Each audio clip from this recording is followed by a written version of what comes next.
Guys, flicker versus blade. আরে ভাই, এইটা 1 ভার্সেস 1 ফাইট না, এটা একটা টুর্নামেন্ট ম্যাচ ছিল ভাই। আর ওই টুর্নামেন্ট ম্যাচের ভিতর হয়ে গেছে একদম মুখোমুখি ফাইট।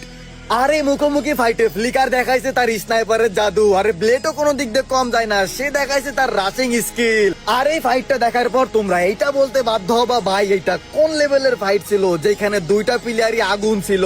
তাহলে চলো গাইস, আমরা সবাই এই ফাইটটা একবার দেখে আসি। তার আগে তোমাদেরকে বলে দিই, তোমরা অনেকে আমার ভিডিও দেখো বাট ফলো করো না, আজকে সবাই ফলো করে দিও। ফ্লিকার ভার্সেস ব্লেড একটি সময় একই দলে খেলতো, বাট বর্তমানে প্রতিপক্ষ। ব্লেড নিজের কাছে যতগুলো থ্রোয়াবেল ছিল সবগুলো থ্রো করে দিয়েছে।